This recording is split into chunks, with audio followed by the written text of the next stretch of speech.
48 shots at Benny Dixon, read a headline published on the front page of the Topeka Daily Capital on November 25, 1938. Officers spring trap and bad man slips through. The accompanying story told of how fugitive bank robber Benny Dixon and his 16-year-old wife Stella Dixon, both Topeka natives, had escaped from a local cabin motel where law enforcement officers fired 48 bullets at Benny, causing only minor injuries. This is Tim Rencher, the history guy for CJ Online, talking about how Benny Dixon was then fatally shot by an FBI agent 80 years ago this weekend.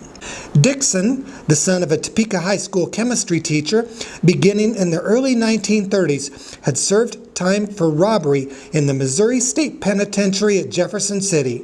He was then charged in 1937 with crimes linked to an angry attack on a driver's license examiner in Topeka.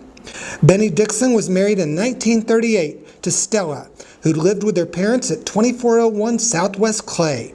She hadn't previously been in trouble with the law, but authorities alleged the Dixons robbed two banks in 1938 in South Dakota. Benny Dixon drove away amid a hail of bullets when 8 law enforcement officers tried to arrest him on November 28, 1938, outside a Topeka cabin motel at 3031 Northwest Central. Stella Dixon escaped on foot and met up with him later. The Dixons abducted 2 men later that month in Michigan while stealing their car to use as a getaway vehicle, and Stella Dixon was credited with firing a rifle shot that disabled a pursuing car. Soon afterward, the FBI labeled the Dixons as public enemies. They were compared with outlaws Bonnie and Clyde, who'd been fatally shot in 1934.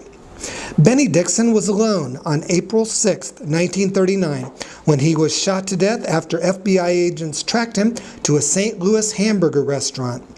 Stella Dixon was arrested 2 days later and spent about 10 years in prison. She then worked as a grocery store clerk and lived a secluded life in Raytown, Missouri, until dying at the age of 72 in 1995. This is Tim Rencher, the history guy for CJ Online.